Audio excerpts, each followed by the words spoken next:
Captain Salman Bhatt साहब हमारे साथ मौजूद हैं जो कि कमेंट्री के लिए इस वक्त आप पिंडी में मौजूद हैं, कराची में मौजूद है, कराची से करेंगे और ये पिंडी और ये सारी सूरत वहां पर ये लाइव ये सारे मनाज़िर देखेंगे। अहमद सईद साहब ने स्टूडियोज में ज्वाइन किया है। Welcome to both of you ji. बहुत सलमान भी पहले तो अपनी बता दें लोकेशन क्या है, आप पिंडी में या कराची में? मैं थोड़ा सा कंफ्यूज हूँ।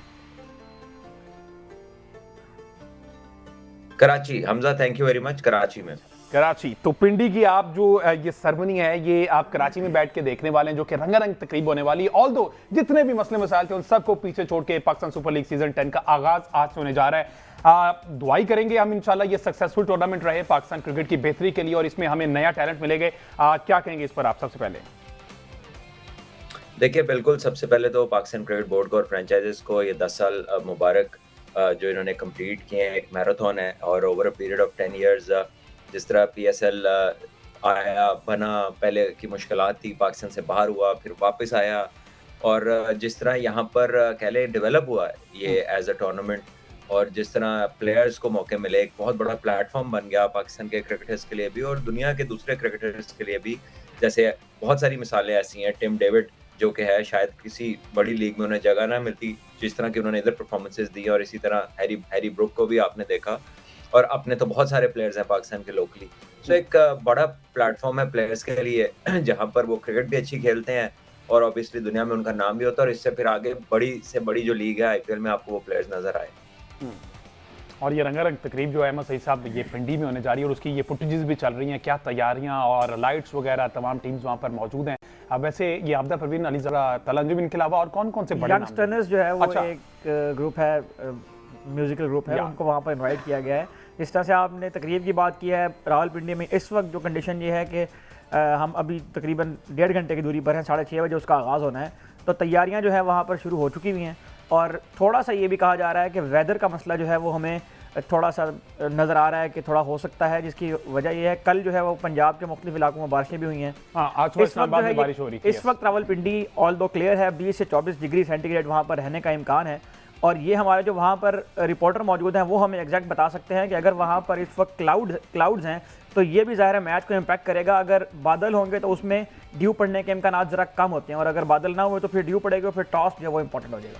बहरहाल जी आज ओपनिंग मैच जो है लाहौर कलंदर्स वर्सेस इस्लामाबाद यूनाइटेड, उसी की क्विकली जरा हम बात करते हैं क्योंकि दोनों स्क्वाड जो है हमारे पास मौजूद हैं। प्लेइंग 11 में कौन जगह बना पाएगा कौन नहीं, लाहौर कलंदर का तो काफी हद तक क्लियर है लेकिन सलमान भी इस्लामाबाद को अभी एक झटका लगा है। वो इस सूरत में लगा कि एलेक्स कैरी ने कह दिया कि जनाब मैं डोमेस्टिक क्रिकेट जो है ना वो खेलना चाहूंगा तो इस वजह से मैं अवेलेबल नहीं हूं।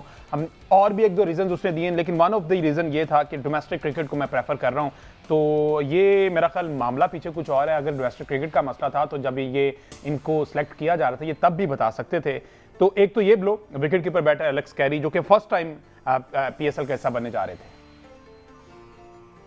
जी हाँ बिल्कुल। अब ये तो अल्लाह ही बेहतर जानता है कि असल वजह क्या है, क्योंकि डोमेस्टिक क्रिकेट तो ऑस्ट्रेलिया के सारे प्लेयर्स खेलते हैं और बहुत सारे ऑस्ट्रेलिया के प्लेयर्स इस टाइम IPL के अंदर भी क्रिकेट खेल रहे हैं और डोमेस्टिक क्रिकेट का जो मैच है वो एलेक्स कैरी जैसा प्लेयर जो कि इतना एक तजर्बेकार वर्ल्ड कप्स खेल चुका कि उसको ऐसी क्या जरूरत आन पड़ी कि डोमेस्टिक में कोई चीज रह गई थी सीखने वाली कि जो उसको रुकना पड़ गया।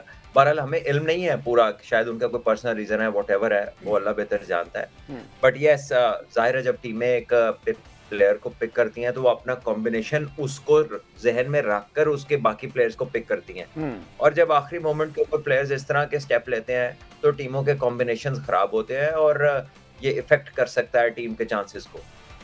इस पर अहमद सईद साहब बड़ी जोर से कुछ कहना चाह रहे हैं। एलेक्स कैरी का मामला जो है वो थोड़ा सा हम अगर इसको रिलेट करें, डेविड वार्नर ने कल एक स्टेटमेंट दी है।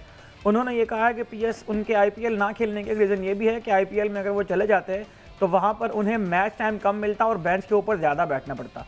उसके लिए बजाय उन्हें PSL को इसलिए प्रेफर किया है कि PSL में उन्हें इस बात के इम्कान ज़्यादा हैं कि वो प्लेइंग 11 का हिस्सा होंगे। तो एलेक्स कैरी को भी अगर हम देखें तो हमें इस्लामाबाद यूनाइटेड में यही तकरीबन नजर आता है। एक तो एलेक्स कैरी को जो है वो पार्शियली साइन किया गया था वैंडर डूसन की जगह पे, तो वैंडर डूसन खुद भी विकेट कीपिंग करते हैं, आजम खान इस टीम के अंदर विकेट कीपर हैं और आजम खान ही विकेट कीपिंग के फ़राइज़ जो है उसे अंजाम देंगे। तो एलेक्स कैरी अगर इस टीम में होते भी ज़्यादा इम्कान इसी बात का था कि वो बेंच पर ही होंगे और 1-2 मैच में उन्हें खेलने का मौका मिलेगा।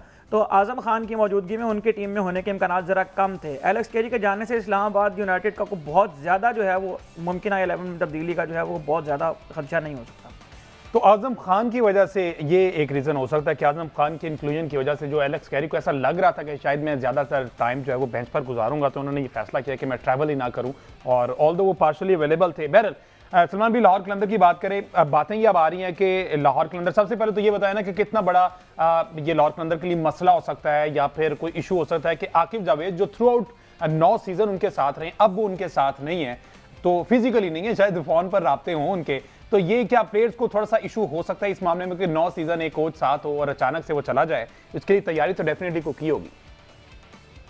देखिए जी, बात यह है कि आना जाना तो लगा रहता है, चाहे प्लेयर हो, कोच हो, कोई भी हो। तो प्लेयर्स हमेशा डिफरेंट डिफरेंट जगहों पे खेलते आते हैं।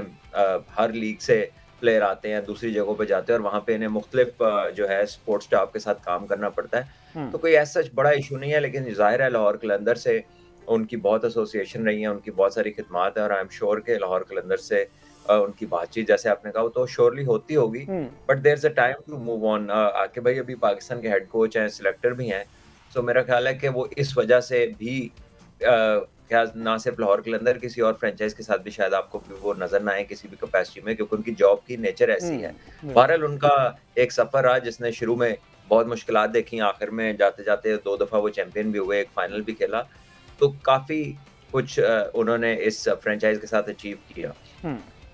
अच्छा, अगर इसकी फॉर्मेशन की बात की जाए तो बात ये की जा रही है कि लाहौर कलंदर को स्पिनर का इशू होगा, राशिद खान की गैर मौजूदगी में लाहौर कलंदर स्पिन डिपार्टमेंट में स्ट्रगल करेगा। तो हमने ये तमाम के तमाम लड़के जीआईसी में देखे खेलते हुए, आपकी नजर में ऐसा कौन था अगर मोमिन की बात की जाए और इसके साथ साथ सिकंदर रजा अफरीदी के स्क्वाड में, तो कमी महसूस होगी राशिद की? देखिए बिल्कुल, राशिद खान एक वर्ल्ड क्लास स्पिनर है, साथ वो बैटिंग बड़ी शानदार करते हैं और जितना उनका एक्सपोजर है वो प्रेशर सिचुएशंस को बहुत अच्छा हैंडल करते हैं और इर्द गिर्द अपने वो प्लेयर्स के लिए एक सपोर्ट बन के भी साबित होते हैं। और जब लाहौर कलंदर्स जीती थी जिन सीजन में, उसमें उन्होंने बड़ा किरदार अदा किया था। लेकिन यही मौका है, अपॉर्चुनिटी है ये बहुत सारे उन यंग प्लेयर्स के लिए, पीपल लाइक मोमिन या दूसरों का जिनका आपने जिक्र किया, कि अब वो इस कमी को पूरा करें, वो अपना नाम आगे पेश करें, अपनी परफॉर्मेंसेस लेकर आए और अपने नाम को बड़ा करें और पाकिस्तान को वहां से कुछ नया मिले, जो कि पीएसएल से बहुत सारे क्रिकेटर्स ने पाकिस्तान को सक्सेसफुली रिप्रेजेंट भी किया है इस प्लेटफॉर्म के बाद। तो प्लेटफॉर्म भी है उनके लिए और अपॉर्चुनिटी भी है, और अब देखना है कि वो क्या करते हैं। अच्छा, राशिद खान के जो बात हो रही थी, जो 2 विनिंग सीजन थे लाहौर कलंदर्स के, उसमें जिस तरह भट्ट साहब ने भी उसका तज़किरा किया यहाँ पर, तो उन सीजन के अगर हम बात करें तो राशिद खान ने 11 आउट किए थे मिडिल ओवर्स में 2022 के सीजन में, और 2023 के सीजन में उन्होंने आकर 20 आउट किए थे। तो 28 मैच वो अब तक खेले लाहौर कलंदर की जानिब से, जिसमें उन्होंने 44 विकेटें हासिल की हैं, 6.1 का उनका इकोनॉमी रेट है। तो यकीनन ये ऐसा एक एरिया है मिडिल ओवर्स का जहां पर लाहौर कलंदर्स को होने कमी महसूस होगी। बिल्कुल ठीक है। और अब चूंकि ओपनिंग स्लॉट की बात करनी जरूरी है, तो फखर जमान सलमान भी हमने देखा कि 2 दिन मैंने वो कवर किया है, मैं 2 दिन फखर जमान को वॉच किया। फखर जमान ज़्यादातर टाइम ड्रेसिंग रूम में रहे और उनको कभी पेंडली में और कभी बैक में ना इशू रहा है, ड्यूरिंग ट्रेनिंग भी वो बहुत कम नजर आए हैं। तो जितनी को आपकी उनसे बात हुई थी, आपको लगता है कि वो फुली फिट हैं, और अगर लॉन्ग टर्म पाकिस्तान के लिए सोचा जाए तो उनको ये खेलना चाहिए? वो खुद वैसे तो अपना एनालिसिस कर सकते हैं। देखिए शायद वो प्रिकॉशनरी मेजर्स लेते हों जो आपको ज्यादातर वो ड्रेसिंग रूम के अंदर नजर आए, लेकिन मैं क्योंकि वहां पर तकरीबन सभी दिन उनको देखता रहा, तो उन्होंने मैच में भी बारी ली। अच्छा, खासी तवील उन्होंने प्रैक्टिस की, हिटिंग की साइड वाले विकेट्स पे जाकर, फिर मैच में 2 दफा उन्होंने बैटिंग की, मतलब क्योंकि 2 मैचेस थे और खासी लंबी लंबी बैटिंग की और अच्छा भी खेले। उसमें बहुत सारे उन्होंने बड़े हिट लगाए जिनको आप उनके साथ कह लीजिए कि एसोसिएट करते हैं। सो आई थिंक वो मुझे तो रीजनेबली फिट लग रहे थे। और आपको पता है कि इतना बड़ा इवेंट है, प्लेयर्स थोड़ा एक्स्ट्रा केयरफुल भी हो जाते हैं कि यार ये इवेंट से पहले ना कुछ हो जाए। तो शायद उस तरह का जो है ना चीज उनके जहन में भी थी, क्योंकि ऑलरेडी वो चैंपियंस ट्रॉफी के पहले ही मैच में वो अनफिट हुए थे और एक बड़ा टूर्नामेंट जो फिर पाकिस्तान को अपने 2 मेन ओपनर्स के बगैर खेलना पड़ गया था। तो ये चीजें प्लेयर्स के जहन में रहती हैं, स्पेशली जब वो इंजरी से नए नए वापस आ रहे होते हैं। और लाहौर कलंदर के लिए जो न्यू सेंसेशन है मोहम्मद नईम, इनके बारे में बड़ी बात की जा रही है डोमेस्टिक में भी, और वैसे भी अगर किसी से पूछा जाए तो कहते हैं कि नईम जो है ना, ये इस दफ़ा ऐसे इंक्लूजन है कि ये सिंगल हैंडेडली मैच ले जाएंगे। तो नईम के बारे में क्या कमेंट्स हैं आपके?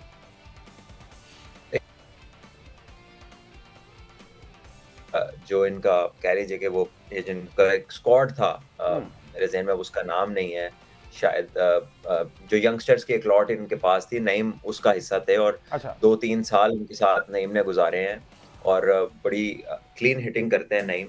हमारे यहाँ जीआईसी के साथ जब लाहौर कलंदर के मैचेस हुए उसमें भी नईम ने बहुत शानदार परफॉर्मेंसेस दी। तो मेरा ख्याल है कि एक उभरता हुआ स्टार आप उसे कह सकते हैं, ऑल्दो कि वो कोई डोमेस्टिक में उसकी इतनी कोई रूनुमाई नहीं हुई, इतना तजर्बा नहीं है। लेकिन इनका मेरे ख्याल लेकिन वो PDP particularly player development program था। नहीं, प्लेयर डेवलपमेंट के साथ एक और इन्होंने स्क्वाड बनाया था अच्छा जिसका अच्छा एक मखसूस नाम था, सही है। तो मेरे ज़हन से अब वो निकल गया। बहरहाल प्लेयर डेवलपमेंट का तो वो हिस्सा थे ही हम्म। और मेरा ख्याल है बहुत टैलेंटेड है, स्पेशली इस फॉर्मेट के लिए। ये जो टी20 का फॉर्मेट है, जी बेसिकली वो इस प्लेटफॉर्म के लिए ही उन्हें तैयार किया गया है और बड़ी क्लीन स्ट्राइकिंग करते हैं। So I wish him all the best. Allah करे कि उनकी सूरत में पाकिस्तान को एक और टॉप का प्लेयर मिले। एमएस साहब डेविड वीजा जो है मेरा ख्याल इस दफा फिर वो वही प्राइज अंजाम जी डेविड वीज़ा जो है वो पीएसएल में लाहौर के अंदर उनको अपने कोचिंग स्टाफ के अंदर भी शामिल किया हुआ है। अच्छा। तो डेविड वीज़ा हर हालत में ज़ाहिर है लाहौर कलंदर्स की टीम के ऊपर इम्पैक्ट तो क्रिएट करेंगे, उनका मुर्शद कहलाते हैं वो। मुर्शद दिलाते हैं और वो एक वीडियो भी आई थी जिसमें उन्होंने ना उनके तमाम जो ओहदे थे वो समीम राना साहब ने बता दिए थे कि आप कोच भी हैं, आप प्लेयर भी हैं, बॉलर भी हैं, सारा कुछ बता दिया था। सलमान भी इस्लामाबाद से जो है आसिफ अली जो है वो लाहौर का उन्होंने रुख किया है, तो इस्लामाबाद की फतूहात में डेफिनेटली इनका हाथ रहा होगा, लेकिन आसिफ अली काफ़ी अच्छे से आउट ऑफ फॉर्म नजर आए। अब जो ये प्रैक्टिस सेशन हुई है, आसिफ अली को आपने कुछ इंप्रूवमेंट देखी उनमें? देखिए, आसिफ अली का जो रोल है इस किस्म की क्रिकेट में, वो किसी से ढका छुपा नहीं है कि आखिर में करते हैं 10 से 15 बॉलों में 35-40 रन्स करने की मैक्सिमम फायदा लेने की कोशिश करते हैं और पीएसएल में खास करके उन्होंने बहुत सक्सेसफुल टाइम गुजारा हुआ है, स्पेशली इस्लामाबाद यूनाइटेड के साथ। ये अब उनके लिए एक नई टीम है और I think change of team जब होता है तो कई प्लेयर्स फौरन एडजस्ट कर जाते हैं, कईयों को थोड़ा बहुत वक्त लगता है, लेकिन मेरा ख्याल है कि उनका रोल सिमिलर ही होगा क्योंकि जो प्रैक्टिस मैचेस में मैंने उन्हें देखा वो उसी तरह अपनी कह लीजिए कि बैटिंग की प्रैक्टिस कर रहे थे कि वो बड़ी हिटिंग की तरफ उनका एंटायर फोकस था और काफी बड़ी हिटें लगाई भी उन्होंने और अच्छे टच में लग रहे थे।